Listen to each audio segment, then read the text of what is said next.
Gun sales are skyrocketing as a mass exodus from Democrat-ruined cities is forging a new conservative alliance that may dominate politics like never before.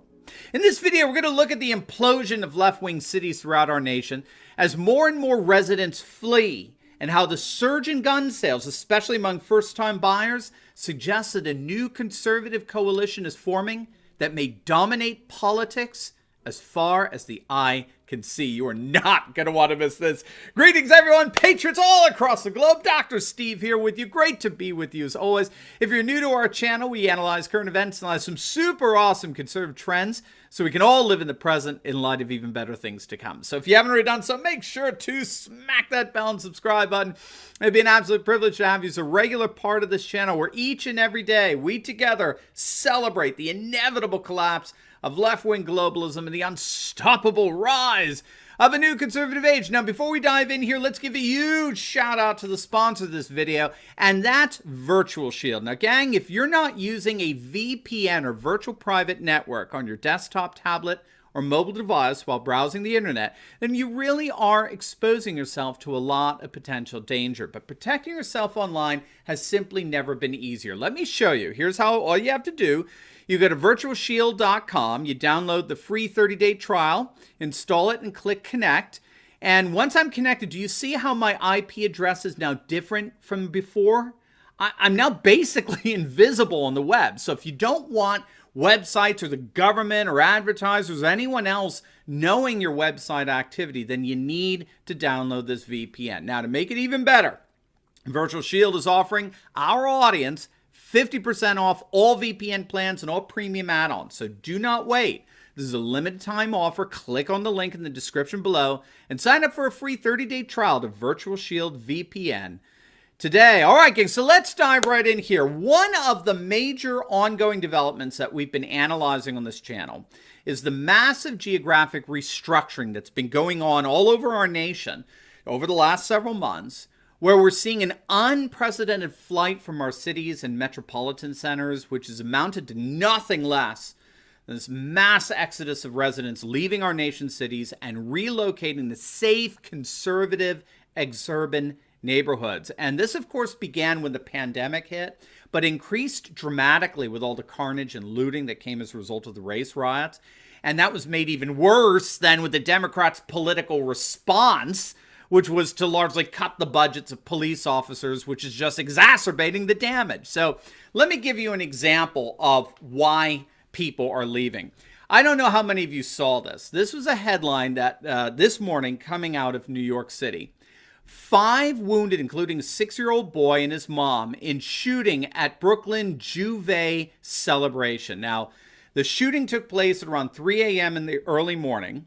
A hail of gunfire severely injured 5 people. Police are still investigating the incident. And then, right next to that story, that article, you have this headline: man 62 fatally shot walking his dogs outside his Brooklyn home. And the article details the outrageous murder of a man for no apparent reason. He was shot twice, once in the head, while he was simply walking his dogs in Brooklyn. But this, of course, has just become par for the course in our democratic run, or we like to say democratic ruined cities like New York being the worst. Since the race riots broke out a few months back, New York City's murder rate has skyrocketed 50% in just the month of July alone. Shootings have surged by more than 358% in mid-June when compared to the same time last year. That's an almost 400% increase in shootings in New York City. And how has the mayor there, the ultra-left Bill de Blasio, responded? He cut $1 billion for the New York City Police Department. I mean, he cut $1 billion, and that's all while the murder rate in New York City and the shooting rate is literally skyrocketing. The murder rate is skyrocketing, the shooting rate is skyrocketing, and they have a mayor who actually believes that the appropriate response to all this is to cut $1 billion from the police department budget. And by the way, throw law enforcement on the bus while he's doing it. Now, needless to say, sane people who have not been infected with Trump derangement syndrome or cultural Marxism, whatever, sane people are leaving New York City in droves. And as a result, we're beginning to see this once great city implode. Things are so bad that it's almost becoming commonplace now to read articles declaring the death of New York City. It's estimated that between March and May of this year, okay, so that's between the months of March and May, 3 months, New York lost almost 500,000 residents. An estimated 420,000 residents left the city. In July, there was a record 13,000 apartment vacancies across Manhattan. New lease signings have fallen by nearly 25%. New York has seen its average real estate sale price fall by an astonishing 17.7% since February.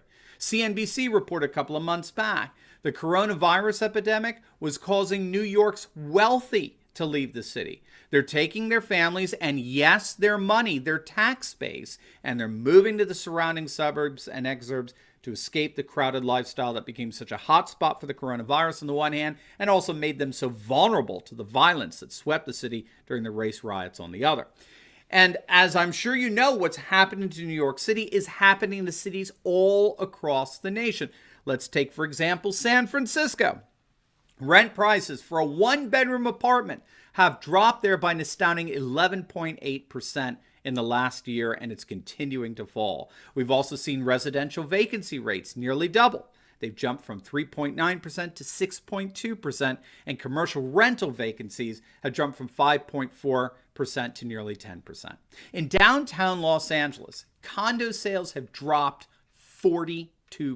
We could go on and on, all right? I think we're seeing nothing less than the Detroitification of our cities. Detroit used to be a vibrant city. Today, it's a thoroughly depressed and dilapidated city, right? Which, as it turns out, is becoming the model for what's happening to every single Democratic-run city in our nation. Now, the $10,000 question in all this is whether these largely cosmopolitan liberals who are fleeing the cities are bringing their liberal politics with them to conservative exurban neighborhoods, right? It appears that that answer is an emphatic no. But before we get into that, we cannot thank you all enough.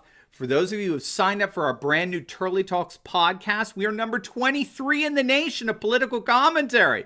And with your support, we are fast making our way to number 1. And so if you own a business and are looking to advertise directly to huge conservative audiences, we have a number of exclusive launch packages for you that will put your business front and center before a huge audience of dedicated and loyal conservatives. All you got to do is click on that link below in the pinned comment section below and sign up to get more information on how your business can flourish as a sponsor of our Turley Talks podcast. It'll be an honor and privilege to work together with you to advance conservative businesses throughout our nation.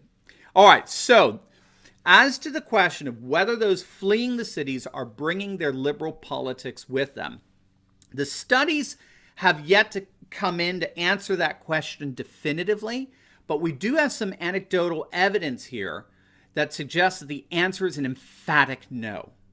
These refugees from the cities, these immigrants, right, as they're called, I don't know if you know that, these immigrants fleeing the cities and resettling in America's exurbs are adopting a highly defensive posture in their politics. In other words, their politics are now all about defending themselves from the urban rot that they fled. Here's some anecdotal evidence for that.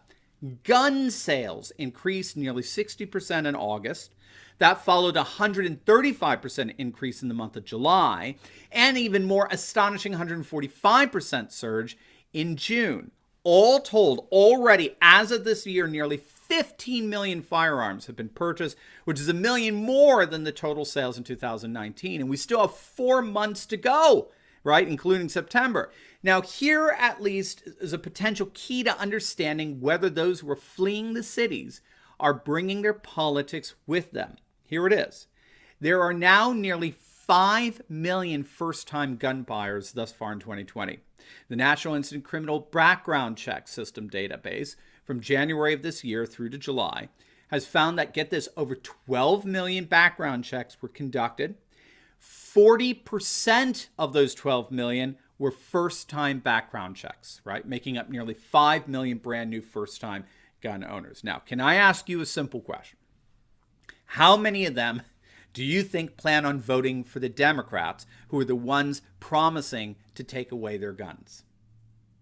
One commentator put it this way, quote, "This is a tectonic shift in the firearm and ammunition industry marketplace and complete transformation of today's gun-owning community. These first-time buyers represent a group of people who until now were agnostic regarding firearm ownership." What we appear to be seeing here, the research seems, it's still out on this, but what we seem to be seeing is that more and more de-urbanized populations are taking defensive postures in terms of their politics. In other words, it appears we're seeing the emergence of another form of border security, right? Where those who have left their previous urban environments want to build what amounts to be a politically enforced wall to keep the urban rot and decay out of their new exurban lives. So they're voting defensively. You're not seeing anyone leaving the cities only to vote to defund their police departments in their exurban neighborhoods. There's no sign that they're bringing their once leftist politics with them, which means that this massive restructuring of American life may indeed usher in a more conservative age faster than any of us dreamed. So we'll obviously be keeping our eyes on how things develop here, but there seems to be little question that as our cities increasingly implode and gun ownership and exurban populations skyrocket, we may be seeing a conservative coalition that will dominate politics for the foreseeable future. Now, before you go, make sure to like this video, comment down below, and subscribe to my channel. And you will definitely want to check out my latest video.